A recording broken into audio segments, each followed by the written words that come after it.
నేను సరదాగే నెత్తిపాలు కొట్టేటోడిని నువ్వు కొట్లాడదామంటున్నావు. చూసుకో మళ్ళా తొక్కిచ్చేద్దాం. ఒక బిల్డింగ్ లేపేయాలి. ఒకటే బుల్లెట్. ఎక్స్పెక్టేషన్స్ ఏం తగ్గడు నా కొడుకు. సంపాదించే దానికంటే ఎక్కువ డబ్బులు వస్తాయి. ఇవి ఎప్పుడు ఉండేవేగా. పట్టండి. లంచం ఎవరు తీసుకోమన్నారు? గిఫ్ట్ అనుకోండి. పెళ్ళాన్ని చంపిన మొగుడిగా చరిత్రలో నా పేరు నిలిచిపోయే అవకాశం నాకివ్వకు. నాకు ఇవ్వకండి. మొగుళ్ళు మా వల్ల కాదు అంటారు. వెళ్ళాలి, పట్టాలి. నేను నెల తప్పాను. శ్రీరామ్ మంచి ఆటగాడే. నువ్వు నన్ను బతకనిచ్చేలా లేవే. ప్రసాదు కారుకి తవ్వలేదా? వెళ్ళండి, లేకపోతే అది మీ మీద ఎక్కెట్టుంది. కావాలంటే డిక్కీలో కూడా పెట్టచ్చు. ఇది మర్డర్ కదా? మీ ఫ్యామిలీ క్రిమినల్ ఫ్యామిలీ కదా? మాది కళాకారుల ఫ్యామిలీ అండి. ఎవరన్నా తగులుకున్నారంటే మేము అలాగే ఇన్వాల్వ్ అయిపోతామండి. మిమ్మల్ని ఎంకరేజ్ చేసేంత కరేజ్ నాకు లేదు సార్. నా కొడుకేం విలన్ కాదు. కరెక్టే, వాడు ఆకురౌడి. మెయిన్ విలన్ నువ్వే కదా. చూడటానికి మంచిగా చిన్న ఫ్యామిలీలా ఉన్నారు. మీ ఒరిజినల్ నాకు మాత్రమే తెలుసు.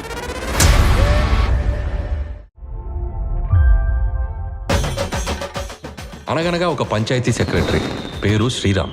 ఒక్కడ ఒప్పుకోపోయిన సంతకం పెట్టినా. నీతి నిజాయితీ అని నాకు బాగా కావాల్సిన వాళ్ళే. భర్తకు తగ్గ భార్య ఉత్తర. అతను ఎవరో డబ్బులు ఇస్తానంటే వద్దన్నారంట. లంచం తీసుకోవటం నేరమే. తండ్రి మాట దాటని కొడుకు. దీపాలు వస్తుంది కదా, టపాసులు కొట్టావా? పిలుస్తూ పెద్ద సౌండ్ రావాలి. మన బీచ్ చివరన ఒక పెద్ద ట్రాన్స్ఫార్మ్ ఉంది కదా, దాన్ని పేల్చేయి. సూపర్ అనేది వెళ్ళి పేల్చేస్తాను.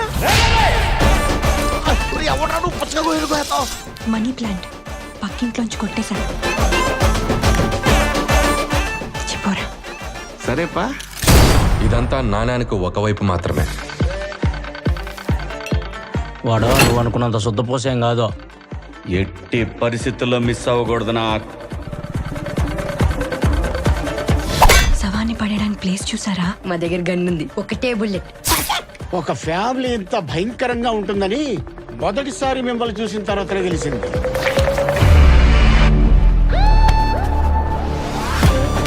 ఇంత జరిగినా మీ బుర్ర బాగానే పనిచేస్తుంది. క్రిమినల్స్ తో ఉన్నా కదా. పండగ ముందు వెళ్తే పండగకి వెళ్ళినట్టు కానీ పండగ తర్వాత వెళ్ళడం ఏంటి?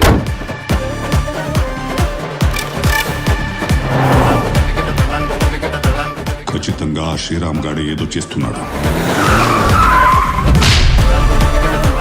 పంచాయతీ సెక్రటరీ శ్రీరామ్ మీద డౌట్ వస్తుంది.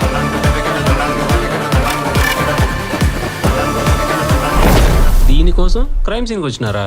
ఎవరండి? పోలీసులు. ఎక్కడో డాట్స్ కనెక్ట్ అవుతున్నాయి బాబాయ్.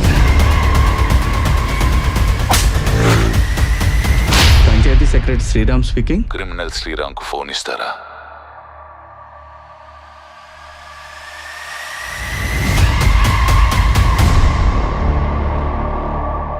బాడీని స్ట్రైట్ గా పెట్టి 120 స్పీడ్ లో తొక్కేయాలి. పిచ్చికి పిచ్చిపోవాలి. ఓకేనా?